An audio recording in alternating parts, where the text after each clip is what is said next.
Thank you. All right. Well, good morning. Happy Friday. It is December 15th, 2023, halfway through the month of December, and I'm super excited. Just around the corner is Christmas. So I have the honor and the privilege to have one of my phenomenal agents, Mr. Evan Payne II. How are you, Yeah, my man? I'm doing good. How about yourself? I'm doing well, doing well. That's good. So That just is a little good. bit of a background. Evan is an ex-professional basketball player. Now he's embarked into real estate, and he has that competitive spirit, genuine Southern hospitality, and really in-depth into the South Bay market. So without further ado, Evan Payne, how are you? Hello, hello. So Awesome, my man. I guess a little more background on top of that. I was Yeah. actually born in Oklahoma. So I was born in Tulsa. We moved when I was 2 years old to Akron, Ohio, which was a big change.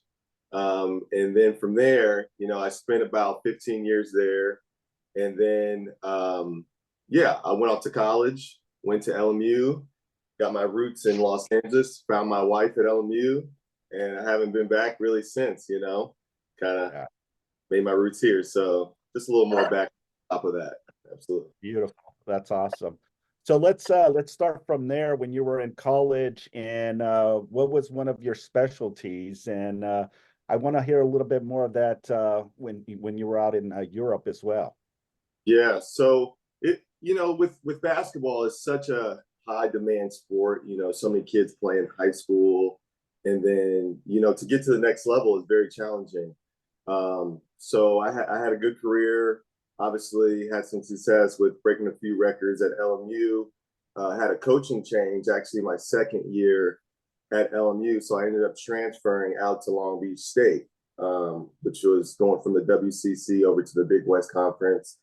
Transitioned well, continued to play good basketball, got recruited overseas, played several years over there. I was in Macedonia, Greece. I was in Prague, Vienna. Spent some time in Italy. So just getting my feet wet, and I feel like it really helped my communication. You know, it wasn't always verbal. It was sometimes behavioral, or just seeing how people move because you couldn't understand the community, the dialect, in whatever country you're in. So it just kind of expanded my ability to read people, knowing how to deal with them, especially on the court and off the court. And, to get the things you need, you need to eat, you need to be in the community. So you got to know how to pick up little stuff. So it was a great experience, though. Very, very eye opening experience being overseas for those 7 years. So it was good. Yeah, Mhm. awesome. Yes, Especially to be out in a foreign country, right? And 7 years is a long time. for Uh, sure. So how do we transition into, being a professional basketball player and now into real estate? When did that happen? I think that's a matter that is much more difficult than people, talk about. A lot of, I think, athletes have challenges transitioning, especially with myself. I got married in COVID, and that was when my career, I kind of hung my shoes up. So, with that being said, it was just a big culture shock for me to go strictly from being so on the court, working out every day, putting the time, the effort into, kind of sitting down, reading analytics, being out in the community, knocking on doors. It's just such a different world. But thankfully, some of the things that I did, learn from basketball over the 20 plus years that I played, it transitioned well.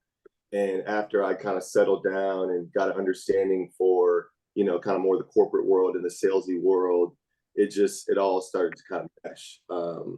So but I really always loved real estate. I used to do the paper route as a kid. So I was always walking past houses and, back in Akron and seeing the different styles and from multifamily to single family to commercial. I was always looking in the newspaper for different price points. So I've always loved real estate. I know how broad it is and how many different angles you can go through real estate. So it's always been fascinating for me. Yeah, awesome. When did you make the transition to the state of California, and why did you choose California? I actually chose California, one, because it's beautiful here. Two, my dad went to Pomona, so he kind of started the whole trek. He was originally from Kansas City, came out to school at Pomona, and then my sister went to USC for track. So I would visit her. She was a freshman in college when I was a freshman in high school. So I used to come out here and visit USC, and I'm just like, this is incredible. The weather, the beaches, all, as well as all the real estate. We would drive through Beverly Hills and West Hollywood, and I was just like, I'd never seen anything like it. So as soon as I got an offer for basketball, it was a no-brainer. Absolutely. Yeah, that's awesome. Yeah, Yeah. you can't definitely beat the weather here in Southern California. No, For you can't. Well, what's funny is, like I said, I was recently home in Ohio, doing some real estate stuff, and we had a 62 back-to-back 60-degree days in December, which is unheard of. So I don't know if global warming is real, but back in the day, we would already have like 10 inches of snow, in December in Ohio, just coming down from that lakefront of Lake Erie and Lake Michigan and stuff. So it's interesting to see the weather now in Ohio. I'll bet. Yeah. So, talk to me about your first year in real estate, the bumps, the bruises, and how you got adjusted, and now when you reflect back in your real estate career. Yeah, it was bumpy. I don't think I closed the deal until month 10. But on month 10 or 11, I think I closed. My first deal was like 1.9. So I was kind of thrown in there with the sharks on my first deal. It was during COVID, so obviously there was multiple offers on the property. I was a buyer, so I had to compete off the bat. I had to learn how to negotiate and talk, and again, that competitiveness from basketball seeped in. And just I was making calls constantly, even though that felt like we had the highest offer, but it was just the communication wasn't coming back quickly enough. So I just kept calling. I'm like, hey, what's going on? Just want to know if we're putting our best foot forward. But that was, first year was bumpy, just really figuring out if it's what I wanted to do. Obviously, spending 10 months to get a deal, it'll tell you that, hey, this is what you want to do. So there was some testimony in that, I would say. But we're cruising now. We're doing some good stuff now. So kind of look back on that and laugh. But it's been good. It's definitely Yeah, good. no, I remember we would sit in this room here, Yeah, yeah, talking. You had your yeah. laptop. We Oh were yeah, just going over, scenarios and how to yeah, navigate and negotiate. I remember the yeah. boiler room in here. Oh Uh, yeah, but you picked it up super quick. You asked the right questions, and the key component was you were not afraid. yeah, You were new, high price point. I think what really excelled from that experience was your competitive edge that you yeah, wanted to really learn and learn it at a very high level. So yeah, this is the reason you were able to handle it. We were not yeah. talking 500,000 price point. We're Right. close to $2 million price point. So I And think, yeah. I'm sorry. Sorry about that. Go ahead. No, I think with your background, it just helped you to feel that element of comfort, right? And but we definitely had some obstacles. It wasn't easy, and like you said, Mm, it took about 10 and a half months to mm. eventually get some traction into it. So I have to definitely commend you for that. Absolutely. And I think I capped my first year though. I finished strong. Yeah, Um, because following that first deal, I had a deal about 4 weeks after that was bigger than that. So we were cruising, and just everything takes time, right? I remember when I was first looking into doing real estate, the lady I was discussing with, she had said you got to give it 5 years, and like actually 5 years. You got to, that's how long it takes just to get your wheels turning. So I heard that, but I didn't really take it seriously. But now looking back on that information, it takes so much time to farm, get into your community, be an actual expert. You know what I mean? Probably takes longer than 5 years. So it's been good. And just to touch on that ingredient as far as like having that no fear kind of mindset. It's so important in this sales industry because you're going to get told no so much. People are going to walk away after you give them a lot of, good, information, and you work on them and all these things. And, you just have to be able to have that mindset of no fear, moving on to the next one, and just doing everything you can do to get to that client that's, ready to buy and actually pull the trigger. Yeah. Mhm. I love that. I love that. So what do you do to really market yourself and meet and exceed by trying to attract buyers and sellers? Yeah, so I think I started out, I was doing a lot of flyers. So I would create my own flyers and I would hand them out all through the community. I have a presence on social media as well. I feel like everybody's on social media, especially my age. But then I realized my age wasn't buying. So I'm kind of like, like, is this really worth it? So then I just started going to a lot of events at a local, like a community club. I go to the Bay Club here, which is right in El Segundo, a street over from me. Um, so I was doing a lot of that, meeting people through basketball, meeting people through these events and these places, and it's just really shaking hands. It's being out there as much as possible. I've tried everything. I've tried the Zillow Connects, cold calling, getting email lists, you name it. I've tried to put money into everything to see what would be prosperous. But I would say the best thing that has come from marketing myself is definitely social media. So more planting seeds for the future with some people in a similar age to myself, and working on the basketball industry, which is in just athletic industry in particular, because I relate to them so easily, and it's just such easy conversation, and we have the same background, so it's easy for them to hear me out in a sense. But marketing is, it's here and there. It just depends on the time and in the place, right? 2020 was so different than 2022. So you just got to know how to kind of mold and bend to those different techniques and market trends. Yeah, Mhm. 100%. Yeah. So what are you currently, what's your niche right now? Working with buyers, sellers, a combination of both? Um, What does that look like? And then we'll transition into what your vision is for 2024. I've been particularly on the buying side. I think in my community of Manhattan Beach, it's a little more challenging to get on the seller side, especially at my age. People are like, well, or how old are you? You know what I mean? Can you handle this size home?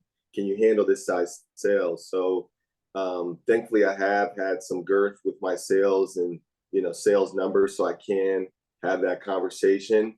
But there are some big sharks out here in Manhattan Beach. I've lost out a few times, but definitely on the buying side, I've had some success, and definitely it's been good with, I've been getting into some management as well. So I manage some properties here in Manhattan Beach for property management, and that's been good with meeting clientele as well, and just building up that trust. Um, so yeah, some good things like that. Awesome. What are some of the biggest challenges that you're facing or have faced through your real estate career? Here comes that no fear mindset. I don't think about those things, but I would say getting on that selling side, right? It's like it's the number one thing that I have. I've only had like two actual listings. I do have some coming up, but it hasn't come as easy as the buying, and that might be due to my age, and my group of friends and community are much younger, so they don't have any property yet. Everybody's looking to buy and get into the game, but I would say that's literally the one thing that I've had challenges with. Um, what else outside of that? And probably just the consistency of deals coming in. We had a producers club I think I went to last year, where I was getting to, I think we were comparing myself with, an agent that I wanted to have success like. And, they were having much more consistency. So they had deals, through the months, and I was doing a deal maybe every quarter. So just more consistency, I would say, as well. But outside of that, just it just like you said, it takes time. It takes time to develop and get to that point where you can have that kind of success and that clientele set up where you can do a deal every month or every week, whatever it may be. So it takes a little time. Yeah, got it. What has been one of the toughest transactions you've been involved in? And just elaborate a little bit into, what transpired with that transaction. Because I think all of us, have some awesome transactions, but then we have those difficult ones. And, we all want all smooth transactions, right, Evan? But you do come across some hurdles, some challenges, and sometimes, deals fall apart. So from your personal experience, which transaction was the challenging and why? Mm. I would definitely say it was a deal out in Westlake. It was a condo that I had listed, very high HOA with a very low, kind of give back for that HOA. So there wasn't any like clubhouse in that particular community. And the price point that my client wanted, it was much higher because it was kind of more of a turnkey property. But what had came down to it was we weren't getting the offers that we had wanted, and this was when the market had just sent up the interest rates, and everybody was kind of on that waiting period. And yeah, so it got to a point where my client had just there was nothing coming in. We were dropping price points. It was kind of looking like a bad job on my behalf, but I think we just had a bad start with the price point. So people were kind of turned off to it. As well, looking back on that community, there's still apartments and condos that are still sitting from the time I had mine listed. But we ended up getting an offer. And what came down to it, just, my client was going out of town. He needed a certain number to go into his new business. And he's just like, I'm not going to sell if that's the case. And so for me, it came down to a point where I just wanted to get the deal done.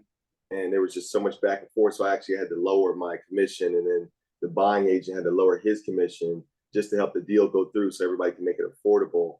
And a couple other just, weird things that happened to the transaction. The appraisal came in much lower than, what we had sold it for. And even that was even after the price cut. So when the appraisal came in, it was like 30,000 off. So I was just like, of course. So then we had to just bring it down a little more and a little more and a little more. So it's just getting it done. It's always fun getting it done, and whatever it takes sometimes is what it takes. But I think I got a good review from him. Thankfully, he was very pleased with his agent, and I guess that's what it comes down to sometimes, just getting the job done. Yeah, Get the job done. Love that. Yeah. Awesome. absolutely. And what has been one of your most exciting transactions, meaning, smooth, great collaborations with the opposing agent, everything just was great, and you just felt a satisfaction of it. Um, Obviously doing deals with family. So I did a deal with my brother-in-law out in Brentwood, which was really nice to see him just get his first home in a neighborhood that he really wanted. It was really exciting. Um, and then secondly, it was actually a lease. It was one of the biggest leases I did. It was a record actually in La Canyada. So it was $20,000 a month, which was really, I had a lot of agents calling me after that, like, how did you get that kind of number? And I actually did both sides of that deal as well. So I picked up a client, and I was, my client that I listed it for was really excited as well. So I feel like that was kind of like that hat trick kind of situation. We broke a record. I got a client. I still have that client, and my other client was very happy as well. So it was kind of like that hat trick situation. Gotcha. What does 2024 look like? What do you envision? What's going to change? What do you plan to incorporate or adapt to? Well, right now I have a lot of clients that are looking off market right now just due to the inventory. So that's really exciting. I feel like I have a lot of techniques set up with them to the point where I'm bringing in these off market listings for them. I've started my, investing journey back in Ohio. So we just recently bought 3 properties, single family in the Akron, Ohio community, and we flipped those. So 2 of those are on the market right now, and we have 2 offers that we accepted, which was really good. The third one should be listed in early January, I believe. So that's been really good, just transitioning into that investing market. and then just more property management, you know. So yeah, just a little property management, a little bit of investing, and obviously continuing the agent side of it as well. Very cool. Yeah, absolutely. In regards to going back to your past experience as a professional basketball player, have you tapped into that network of potential clientele? Absolutely. I mean, it's a dime a dozen. So I have a lot of guys that I played with in high school.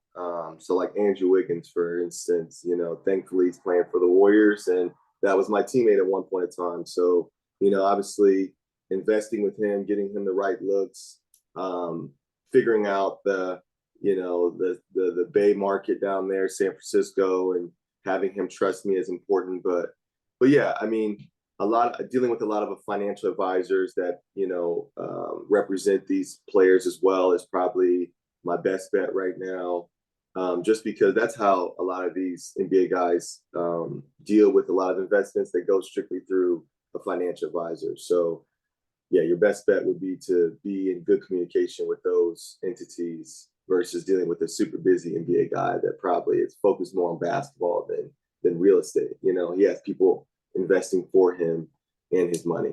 So, but Yeah, it's been good. It's been good. I have a couple NBA clients that I've been discussing with and talking with, especially with their financial advisors as well. gotcha. Mm-hmm. What do you enjoy most um, in doing real estate? It's so broad, right? Like I said, I mean, you can have a career out of property management. You can do really well. You can have a career out of being an investor. You can become a developer. You can be an agent. You know, and I think that's what excites me most.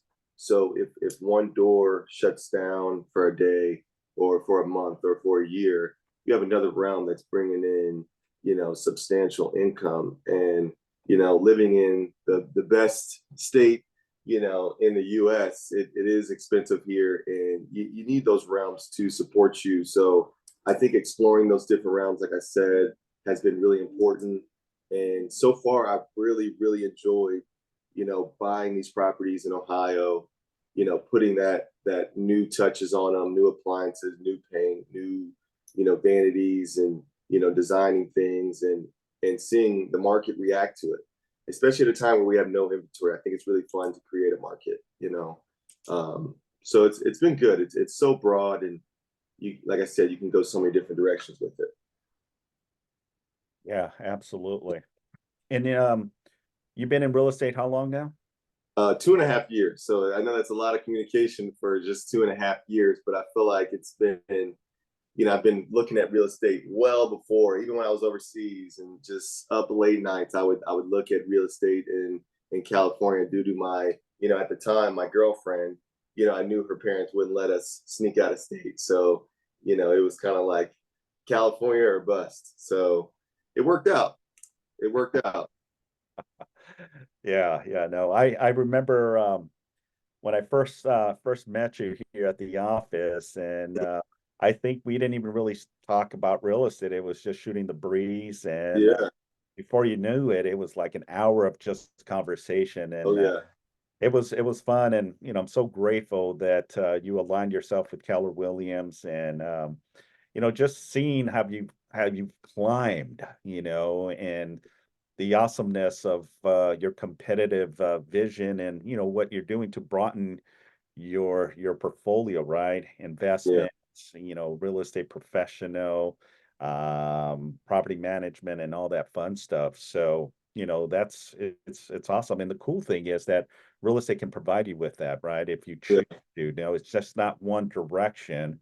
Yeah, there's multiple ways of passive income that you can generate through real estate and having a real estate license.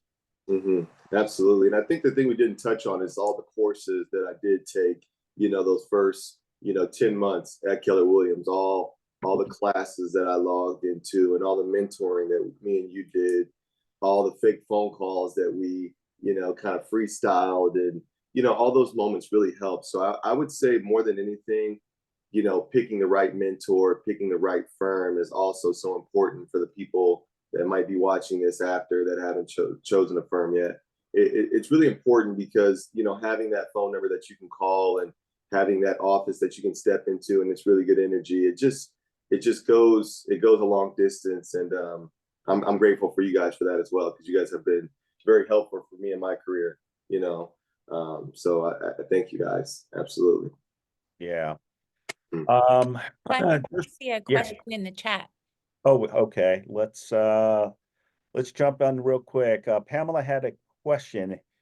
If an agent were interested in sports and entertainment, what would be your recommendations in the starting point? As far as like maybe like a communication, like getting into communicating with agents and NBA guys, is that, you think that's more of the No, the question? question is if you wanted as a real estate professional wanted to tap into sports and entertainment, what would be the avenue to do so? What would be the first start? Well, you know, that's what I looked into as I initially was getting into real estate. I thought that was going to be my niche. Now, I had just explained to you guys a little bit about having more broad, you know, concept of real estate, how broad it is, how many opportunities are within that broad kind of statement. So if you wanted to go strictly into NBA and entertainment, just know that's a small melting pot. So yes, it would be profitable. Yes, one deal can set you up for, you know, for a good amount of time, but I think it's more important to be broad. But you know, both realms are good if you can work that side. If you can get into, you know, the sports and the entertainment world, which is very challenging, you probably have a lot of agents that specialize in that. You know, there's a lot of non-sports, you know, and non-entertainment people in my neighborhood, and it's a pretty nice neighborhood. So you know, there's deals to be had everywhere. There's high end, there's, you know, low end, whatever you want to call it, but there's a lot of deals out there outside of the sports and entertainment, you know. Well, one thing that you did mention, and Pamela brought it up again, was, you know, working with financial advisors, right? Important. Yeah. Financial advisors are the key elements sometimes because they do work with high profile clientele. Yeah. So And you learn, tap into that. yeah, you learn so much. So financial advisors, especially the ones that I'm dealing with, they actually, like a lot of the NBA guys, they don't even pay any of their, you know, bills at all. So if they buy a piece of bubble gum, they don't, you know what I mean? They're not, you know, it all goes to the financial advisor, and then at the end of the month, they kind of take this whole, you know, their all their bills, and they're like, hey, this is what you spent, this is what the breakdown is. So, you know what I mean? They're taking care of everything. So as far as the real estate as well, a bigger transaction, you better believe that those financial advisors are very, very involved in how these high-end entertainment people and athletes spend their money, you know? So yeah, it would be very smart to get a financial advisor, I would say. Yeah, yeah. And you know, just the level of resources that they if you can tap into that, right? Definitely opportunities. It's no difference than when we talk about, you know, working with attorneys, right? Probate attorneys, Yeah. family law Yeah. attorneys, you know, find that niche and run with it, right? Yeah. Because the Yeah. opportunities will go when you leverage yourself and have other people helping you Yeah. with clientele. Right. Exactly. And as well as with sports and entertainment, they do like to transition quite frequently. So it's a good niche to master, I would say. I think Andrew's gotten 3 houses in like the last 3 years. So he's due for a house every year, you know, at a very high number. But yeah, it's a great realm. Sports and entertainment. It's a good one. Definitely. Yeah, yeah. Can I ask Well, a question also? yeah, please. So I'm curious, you know, we hear now, I think that there's a lot of focus for athletes on their mental conditioning, you know, almost as much as the physical conditioning, just to be able to have the tools and the mindset when they're maybe in a sticky situation in a game or something. Have you been able to utilize some of that mental conditioning that I assume you had as a professional athlete or even in college? And when you're, you know, starting your business and maybe getting through some tough times when starting a Yeah. business. You know, my dad always requested that I not show emotion when I have big moments in basketball, especially from a young age. He would always pull up on TV Tim Duncan. I don't know if you guys know Tim Duncan. He was a really good center or four man for the San Antonio Spurs. He's a Hall of Famer.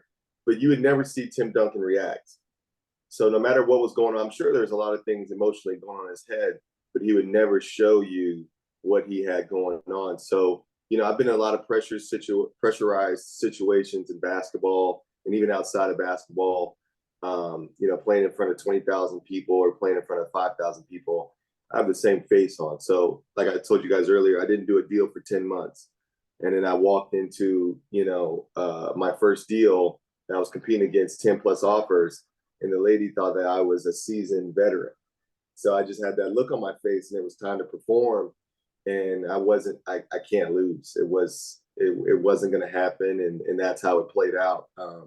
But yeah, it builds up a lot of, some tough tissue in you to be in a lot of pressurized situations with basketball and all that brings with that. And it really does transition. It really does. So yeah, it helps. Absolutely. Love that. Yeah. Good concept. But yeah, you never really think about it, but you're right. It's like playing poker, right? You have your poker face, right? Yeah. Oh yeah. Yeah. Very cool. Yeah, it carries over. Absolutely. Yeah. Well, final thought before we close out, Evan. Any final thoughts? You can leave any big nuggets you can leave with the group of people on this call. I think we should just piggyback on the no fear. I think that should be kind of like the slogan for today, moving forward with no fear, the unsure or the sure. It should be the same mindset, just moving forward, taking down big deals, taking down small deals, getting into new realms, just expanding and trying to get as much out of it as you possibly can. And again, that just takes that no fear mindset. I love that. Mm-hmm. All right. Well, sounds good. Absolutely. Absolutely. Thank you. I appreciate you tremendously. Happy holidays to you. Absolutely. And a very successful 2024 as well. So again, thank you so much for taking time off. Like Christmas tree back there. So happy holidays to everybody. Absolutely. Hope to see you in the office soon. Thank you. Happy holidays. Absolutely. Yeah. Thank you so much. Thank you. Thank you. Happy holidays. Happy holidays. All right. Time and much love. Talk to you soon. Okay. Take care.